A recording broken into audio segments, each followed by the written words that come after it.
Hello everyone.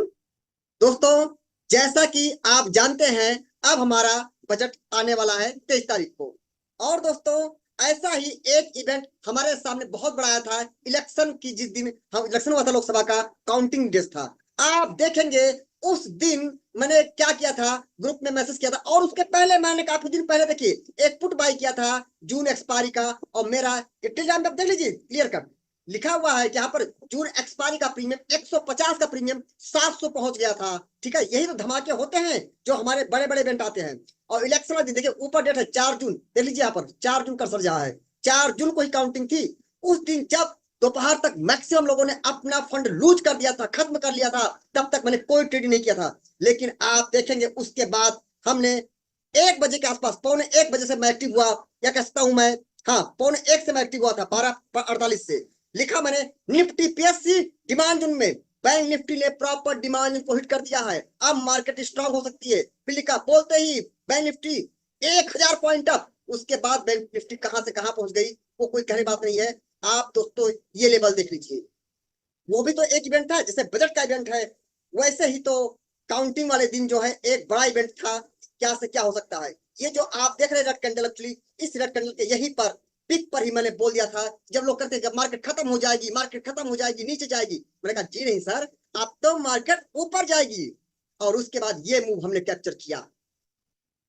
तो ऐसे ही दोस्तों, आज हम समझेंगे कि ये जो बजट आने वाला है, इसके मार्केट पर क्या क्या फर्क पड़ सकता है, और वो कौन सी जगह हो सकती है जहां पे हमको अपनी बाज वाली निगाह बना के रखना है। देखिए, मैं पर्सनली किसी भी न्यूज को बिल्कुल ही फॉलो नहीं करता हूं कि दुनिया बोल रही गिरेगी, मैं बिल्कुल नहीं मानता हूं गिरेगी।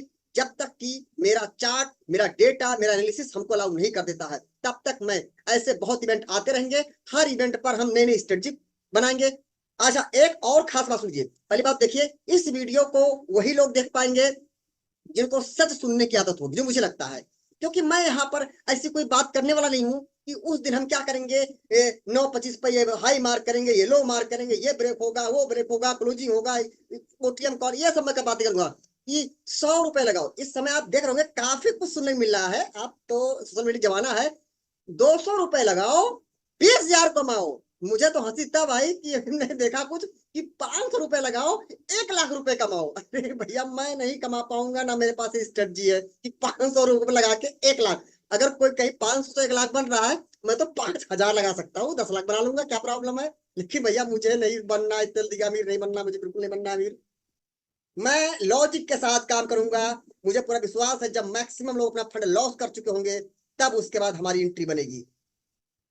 देखिए, बजट में आप एक चीज गौर करना, जैसे जैसे बजट का दिन नजदीक आ रहा है, निफ्टी, बैंक निफ्टी का जो प्रीमियम है, आप देख रहे हैं, या कुछ स्टॉक के जो प्रीमियम है, वो महंगे हो रहे हैं।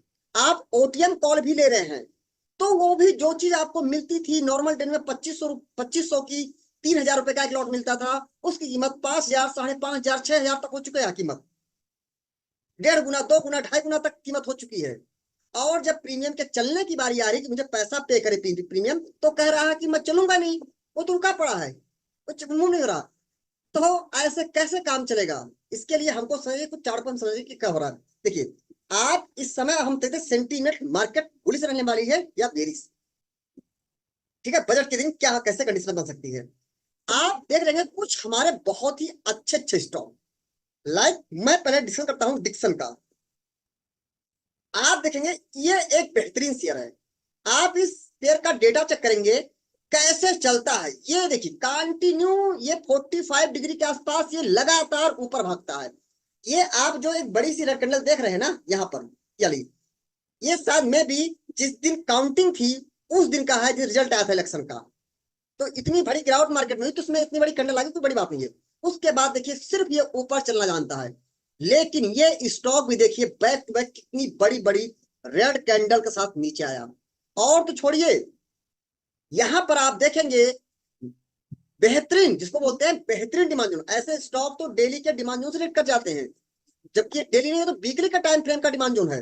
अब आप देखेंगे ये स्टॉक ऑलमोस्ट अभी एकदम वीकली का जो डिमांड जोन है, सपोर्ट है, एकदम उसके बॉटम पर आ गया। देखिए, नहीं कोई वो नहीं बता रहे कि इसको बाई करना है, मतलब बता रहे हैं सेंटीमेंट से कर रहे हैं कि क्या हो रहा है। क्योंकि मैंने एक चीज फ्राइडे को ऑब्जर्व किया, इंडेक्स उतना नहीं गिरा है जितना हमारे अच्छे अच्छे स्टॉक नीचे आ गए। मतलब अगर मैं इंडेक्स से कंपेयर करूं तो स्टॉक में ज्यादा गिरावट आ रही है। मतलब वहां पर कुछ तो दाल में काला है, कुछ तो वहां पर पक रहा है। इसके बाद आप कोई भी स्टॉक लो, आप लाइक चलो, हम टाटा स्टील का स्टॉक उठाते हैं, मेटल का स्टॉक आता है।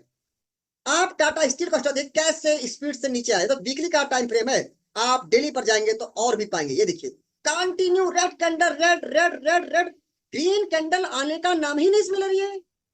और कंटिन्यू स्टॉक नीचे गिरता हुआ चला जा रहा है और नीचे कोई भी अच्छा डिमांड जो नहीं दिख रहा है। और छोड़िए एचएएल, जिसको हम लोग ये सोचते हैं हिंदुस्तान एरोनॉटिक्स लिमिटेड, जिसको हम चाहते हैं कि भैया कहीं पर तो एंट्री दे, हम तुरंत बनाए पोजीशन, वो ऐसा स्टॉक जो कभी गिरने का नाम लेता है। ये जो बड़ी सी कैंडल आई है वो सिर्फ इलेक्शन की जैसे काउंटिंग होती रही थी, उसके बाद देखिए स्टॉक कैसे चलता है ये स्टॉक।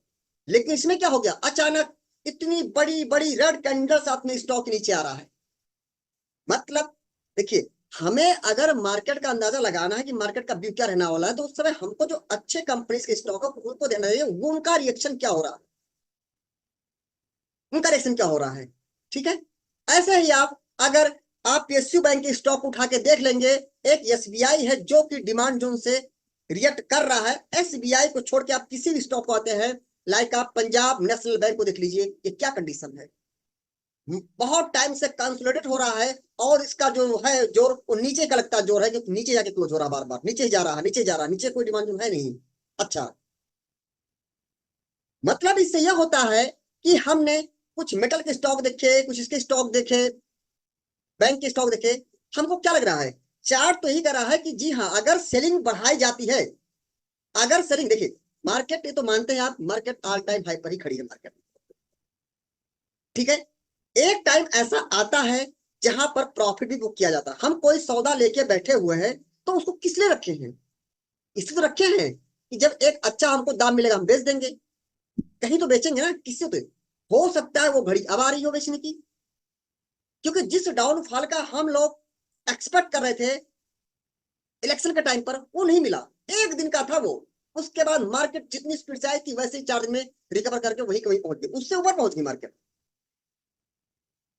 हो सकता है वो टाइम अब आ रहा हो, क्योंकि चार्ट का डेटा भी यही कह रहा है कि अगर इन केस सेलिंग बढ़ती है तो रुकने के लिए कुछ होना चाहिए, जो कि अभी दूर दूर तक कोई एक अच्छा सपोर्ट, छोटे बड़े सपोर्ट होते हैं उससे मार्केट क्या करती है, ऐसे कर देती है। देखिए कभी भी देखिए, हम लोग इसमें भी ट्रैप होते हैं मार्केट में कि थोड़ा सा मान लीजिए एक हमारा सपोर्ट एरिया है, मार्केट यहाँ आती है, हम तुरंत लॉन्ग हो जाते हैं। ऐसा तो हो सकता है कि थोड़ा सा ऊपर जाए उसके बाद नीचे आ जाए, फिर थोड़ा ऊपर जाए फिर नीचे आए, फिर ओवरऑल मार्केट तो आ रही नीचे ही ना, इसका ट्रेंड अगर देखो तो डाउन ही तो बन रहा है इसका ट्रेंड।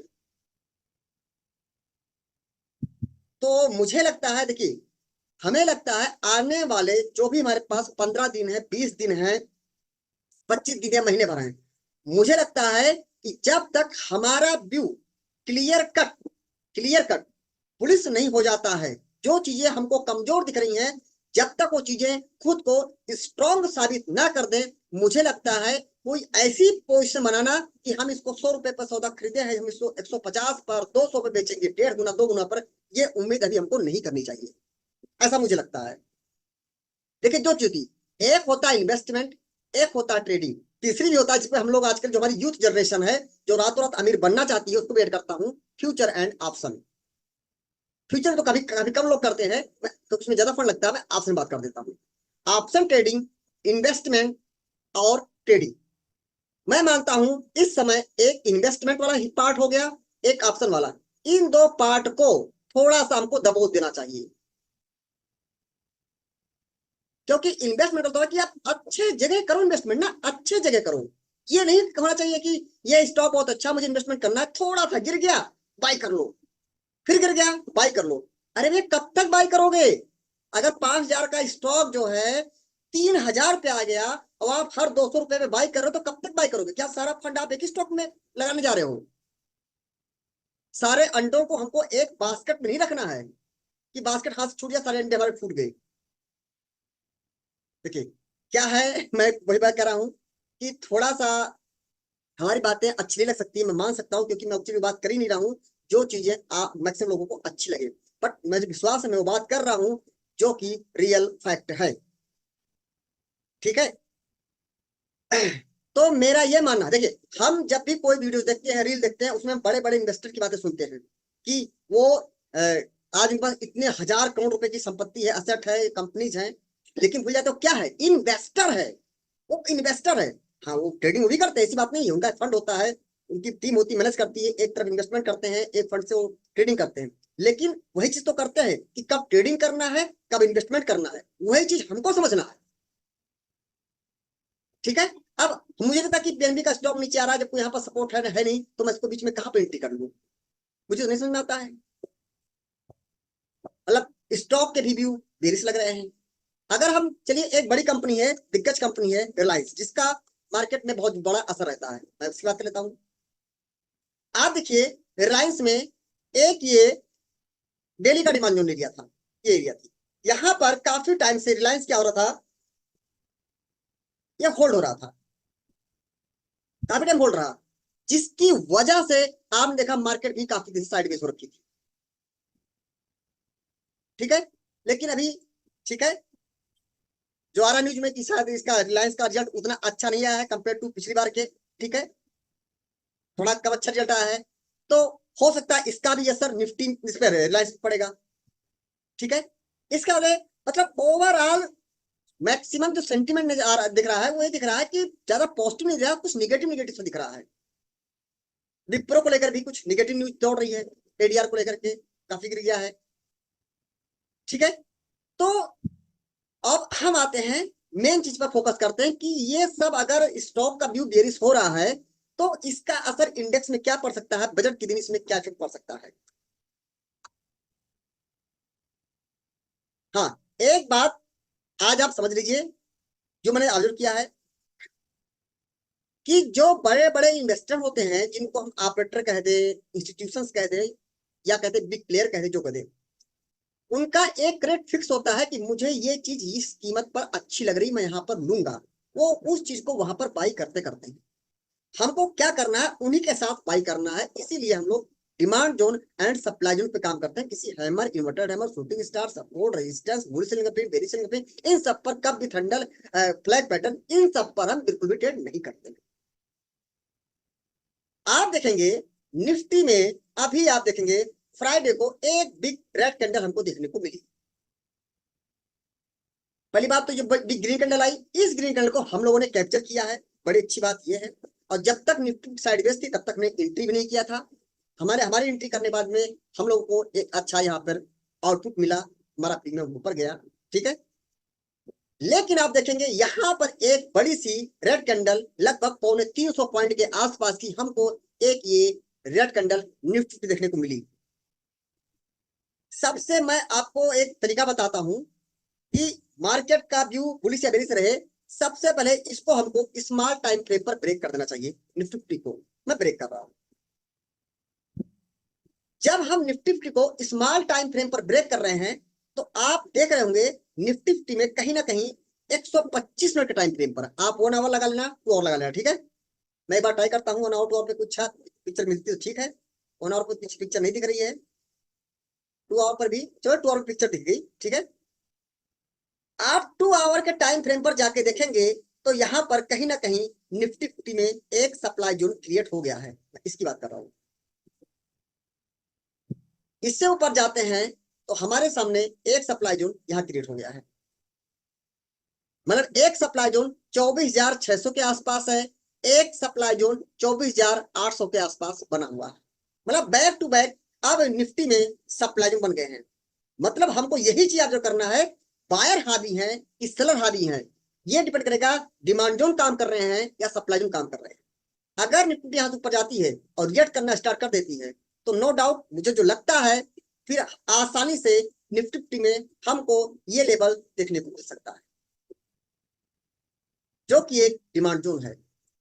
ये डिमांड जोन कहाँ पे हमारा आ रहा है, ये डिमांड जोन की अगर मैं मार्किंग कर देता हूँ प्रॉपर, एक हॉरिजॉन्टल लाइन से मार्क करता हूँ। देखिए एजुकेशनल वीडियो है तो टाइम तो लगेगा, आपको टाइम देना पड़ेगा समझने चीजों को। वो लेवल निकला है 24,340, 2430 का लेवल, 24,340 का लेवल आ रहा है, जो एक सपोर्ट है निफ्टी में। अभी भी देखिए जो हमने प्रीवियस वीडियो बनाया था, आपको याद होगा हमने निफ्टी 50 में एक 15 मिनट के टाइम फ्रेम का जोन का डिस्कस किया था। निफ्टी ने इतनी हैवी सेलिंग के बावजूद भी निफ्टी ने हमारे जोन को ब्रेक नहीं किया है। मैं आप क्लियर कट पिक्चर उसको वीडियो को आप देख लीजिएगा कि निफ्टी को हमने इसी 15 टाइम फ्रेम का डिस्कस किया था और वहां के निफ्टी पूरी कोशिश कर ली लेकिन हमारे जोन को ब्रेक नहीं कर पाई। लेकिन मैंने भी बोला था वीडियो में कि इस समय हम कोई भी अगर इंडेक्स में ऑप्शन ट्रेडिंग कर रहे हैं किसी स्टॉक में कर रहे हैं उसको हम ओवरनाइट नहीं रखेंगे, उसको हम आगे के लिए अगले दिन के लिए प्ले नहीं करने वाले हैं, उसकी कहानी में खत्म कर देंगे चाहे जो हो जाए।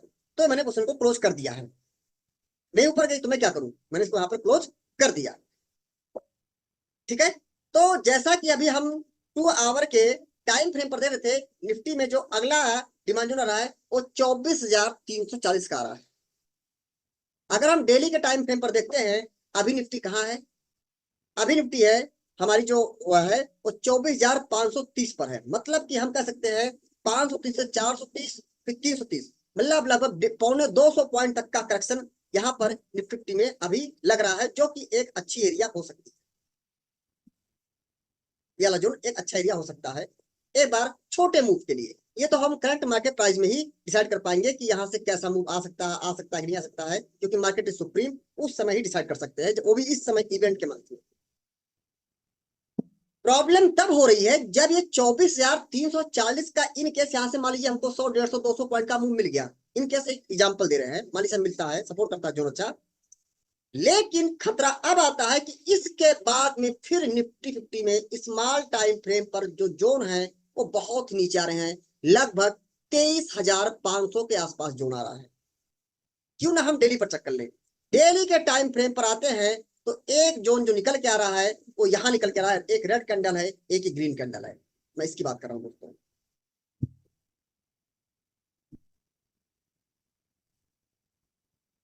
क्या निकला लेवल 23,500, एक 23,500 का लेवल निकल के आ रहा है कि जो इसके बाद में 24,340 24,340 के बाद अगर ब्रेक होती मार्केट तो निफ्टी में कोई भी अगला अच्छा सपोर्ट नहीं मिला है टिल कहां तक 23,500 तक।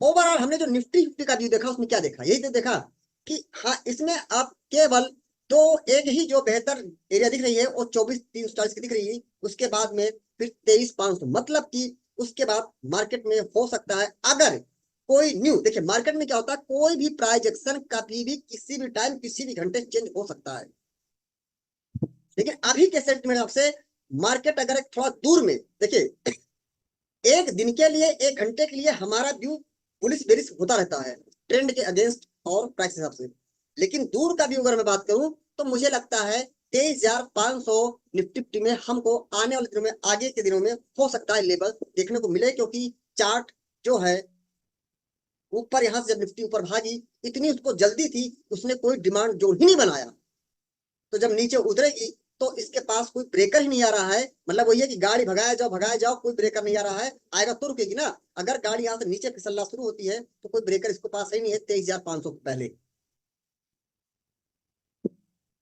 अब हम बजट में देखें कि हम इसमें 1,000 लगा के 1 लाख कैसे कमा लें, इसके लिए मैं हाथ जोड़ता हूं, ऐसी स्ट्रेटजी हमारे पास नहीं है, या कह सकते हैं अभी हम उतना पढ़ लिख नहीं पाए हैं, उतना हमारे पास दिमाग ही भगवान ने नहीं दे रखा है, आप जो कुछ मान लीजिए मैं कमजोर हूं, मेरे पास कोई स्ट्रेटजी नहीं है।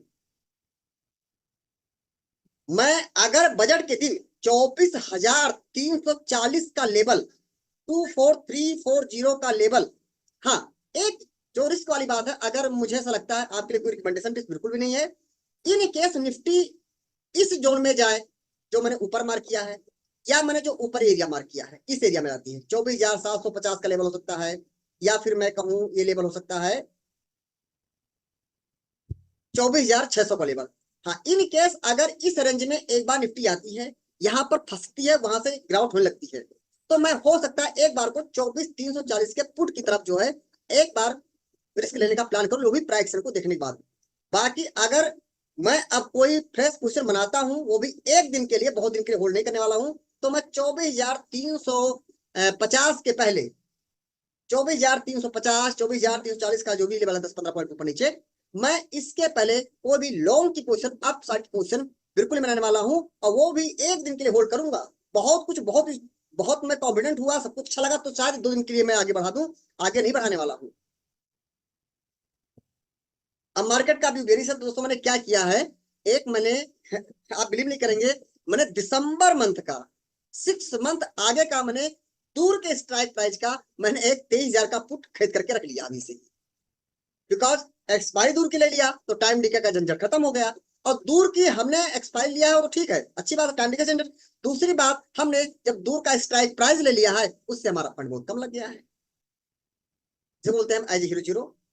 मैंने एक से लेकर रख दिया है कोने में, जो होगा देख लेंगे।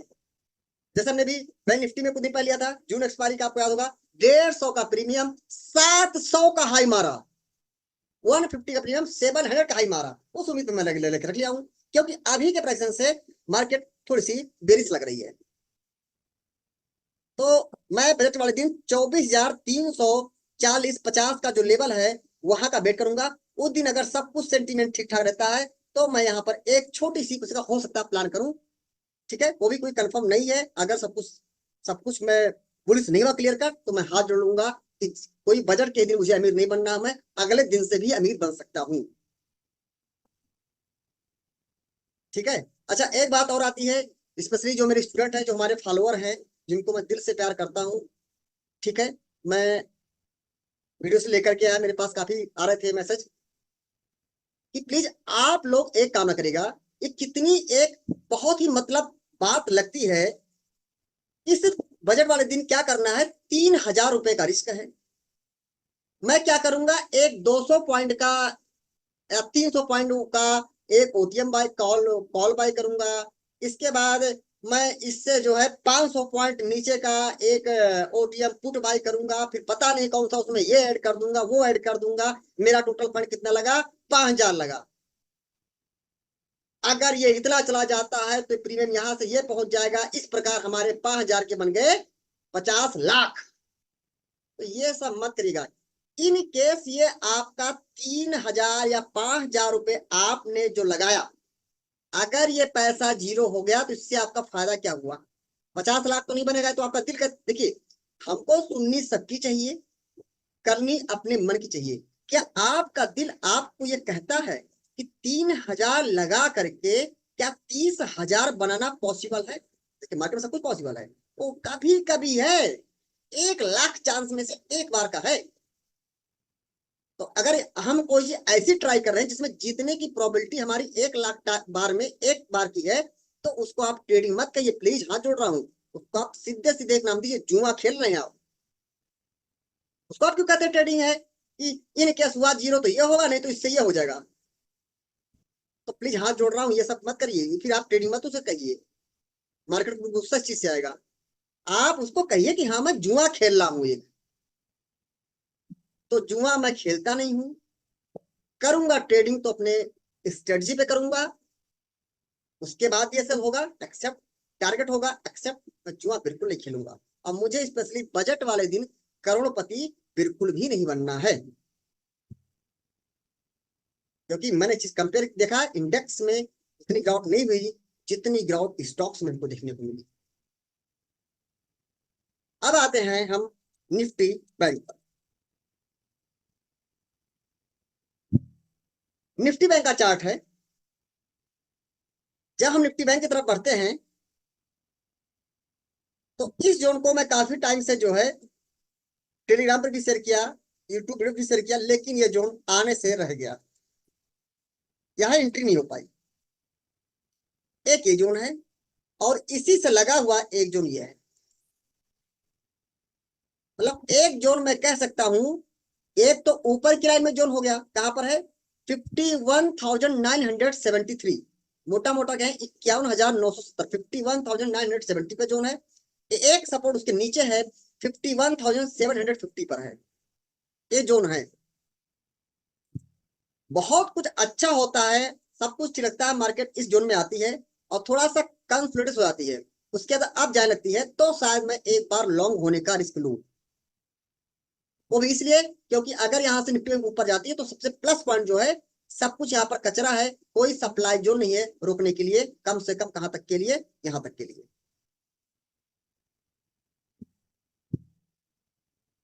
52,890, मतलब मोटा मोटा 52,900 पर। लेकिन ये कब, वहां निफ्टी बैंक आए तो, कंसोलिडेशन करे तो, कोई कंफर्मेशन तो करेंगे। क्योंकि अगर निफ्टी बैंक का ये डिजिट ब्रेक होता है तो उसके बाद थोड़ा सा हम इस समय बड़े टाइम फ्रेम पर ही काम करने वाले हैं, बहुत स्मॉल टाइम फ्रेम पर हम नहीं काम करेंगे। तो बड़े टाइम फ्रेम में अगर आते हैं तो इस ये एक जो 50,000 के आसपास एरिया, मतलब कि है, मतलब अगर नीचे निफ्टी बैंक मुड़ने की कोशिश करेगी तो इसमें मार्जिन है। अब कोई कहे निफ्टी बैंक एक ही दिन में 40,000 आ जाएगी, ऐसा पॉसिबल नहीं है। ये जो छोटे छोटे डिमांड जोन है 125 मिनट पर, 2 आवर पर, ये क्या करते हैं, रोकने का काम करते हैं। अब वही को तो देखना होता है कि कौन सा डिमांड जोन कितना स्ट्रॉन्ग है, जहां पे वो पोजीशन बनाने लायक है, क्या उसको इग्नोर करना चाहिए। आप 2 आवर देख लीजिए, 2 आवर पर भी तो ये एरिया आ रही है, देखेंगे आप ध्यान से।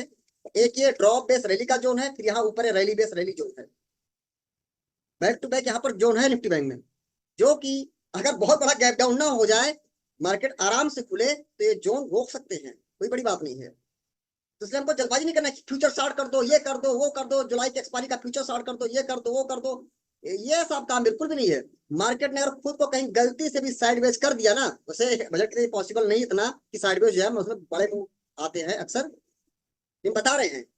तो ओवरऑल मेरा कहने का मतलब है, ये जो टाइम चल रहा है 10 दिन, 15 दिन, 20 दिन, महीने भर, मुझे लगता है ये ट्रेडिंग का टाइम हो सकता है, बट इन्वेस्टमेंट या ऑप्शन ट्रेडिंग का टाइम नहीं हो सकता है।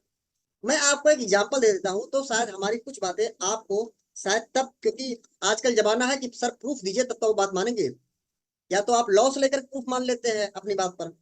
ये मान लीजिए, इन केस मान लीजिए, एक एग्जांपल दे रहा हूँ, 2 टाइप के ट्रेडर हैं, किसी का व्यू बुलिश है, किसी का बेरिश। इन केस मान लीजिए किसी का व्यू इन्फोसिस को लेकर के व्यू बेरिश था, कि हमें लगता है कि यहाँ से इन्फोसिस नीचे आ सकता है। हो सकता है चार्ट ने उन्हें एनालिसिस किया हो, उनको लगा हो यहाँ से आ सकता है। लेकिन पता ही इतना ऊपर क्यों फैला इन्फोसिस, क्योंकि इसका रिजल्ट दमदार आ गया था।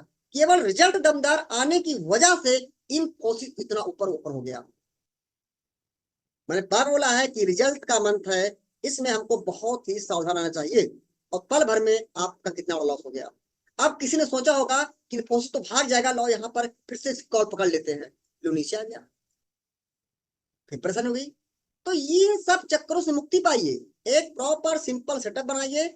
जब तक आपका व्यू मार्केट को लेकर क्लियर कट बुलिश न हो जाए, तब तक आप किसी इवेंट पर आप रातों रात अमीर बनने की चाहत मत रखिए, ऐसा मेरा व्यू है।